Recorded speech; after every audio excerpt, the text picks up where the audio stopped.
G'day, here I am in the Wollemi National Park, New South Wales. Today I'll be going through a warranty issue, just quickly on that one, and what lithium battery I chose. So with the warranty, you won't be surprised with that one. So let's get into it, eh? First I'm going to show you around Winnie Creek and Upper Colo River in the Wollemi National Park.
Okay, we're back here again.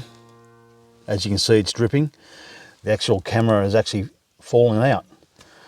So it's been back to Ford. This is the fourth one now, so it's getting a bit tiresome. When I spoke to Ford a few days ago, they'll talk about even replacing the bull bar to fix this camera. They decided against that.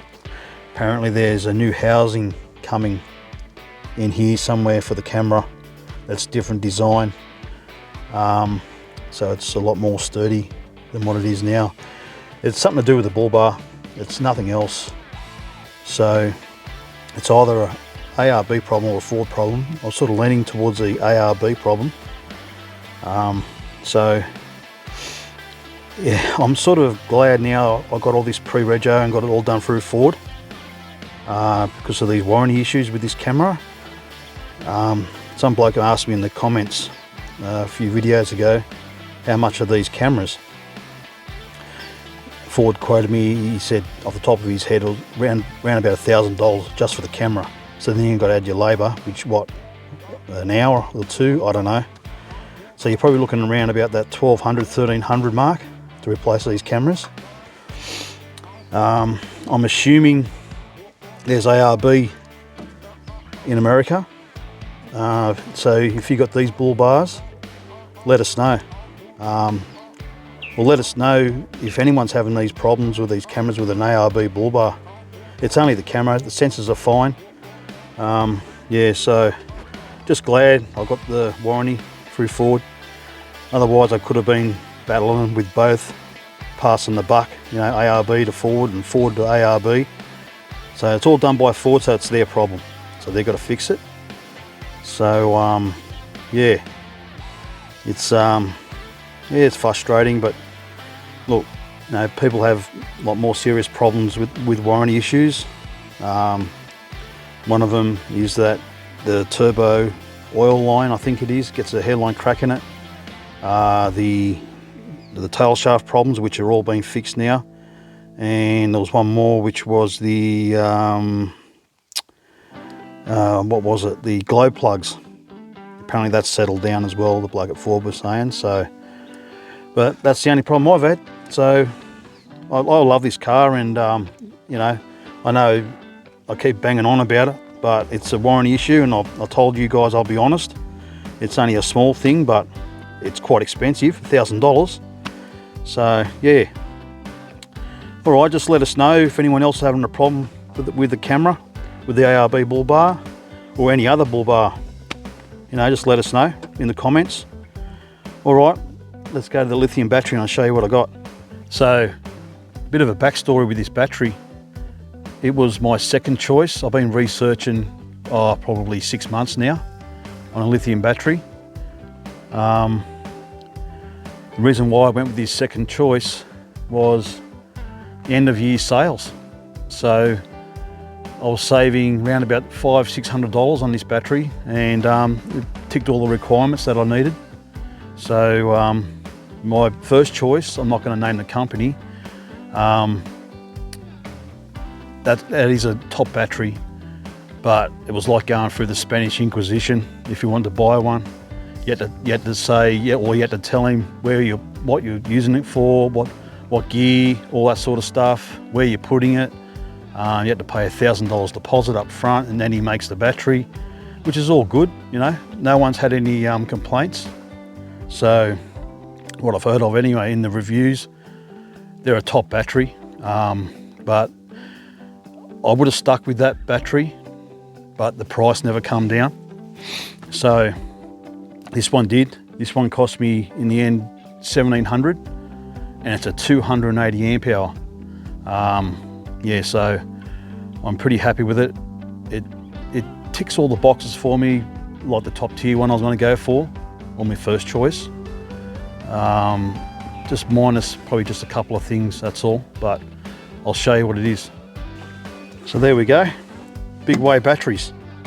Yeah, so that's 32 kilos of lithium right there. It's encased in stainless steel, 304 stainless steel.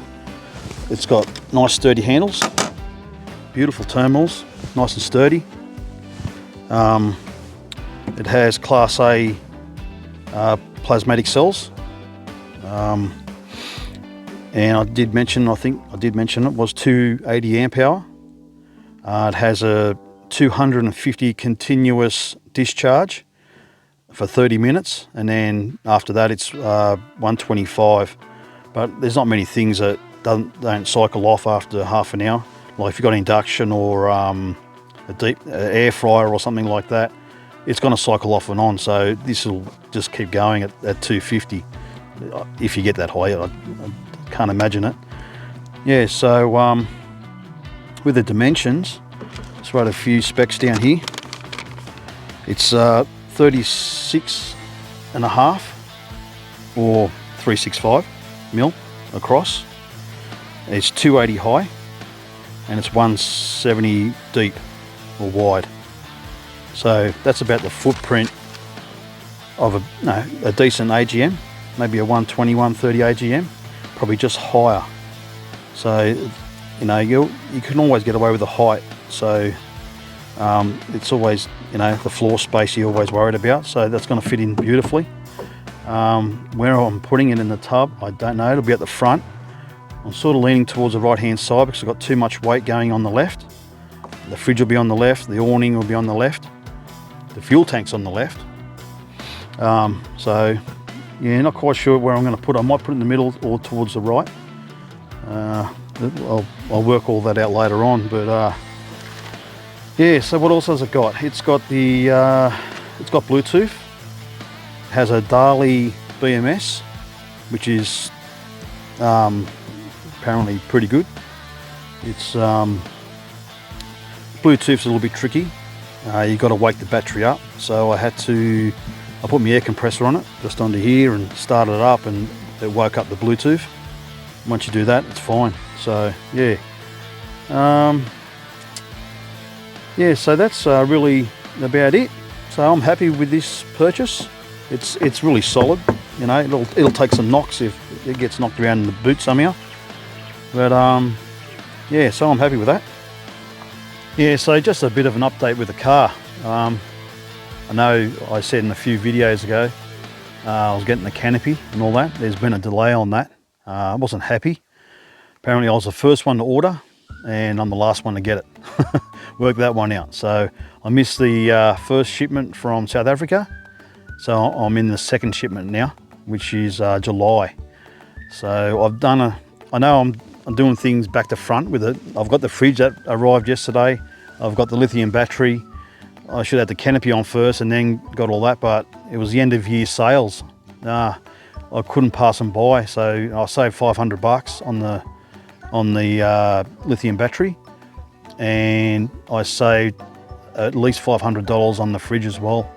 So I'll do a review on the fridge once it's in the Canopy, not while it's out, because it's at home inside. So I'll do a review on that.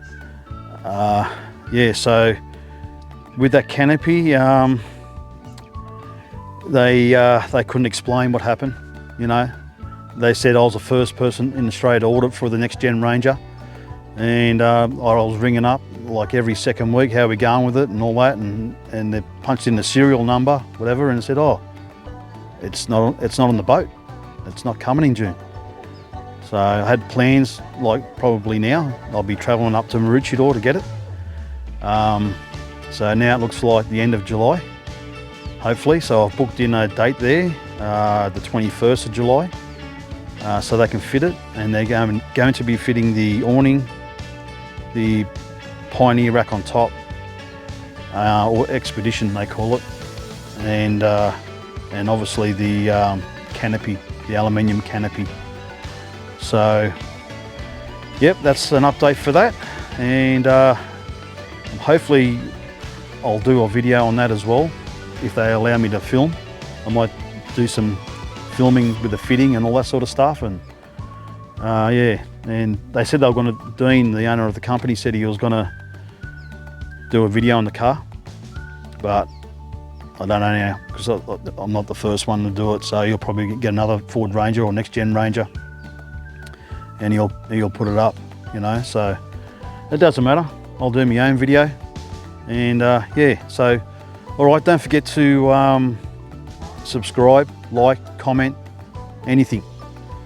If you dislike it, thumbs down, doesn't matter. All right, thanks for watching, guys, and I'll see you in the next one.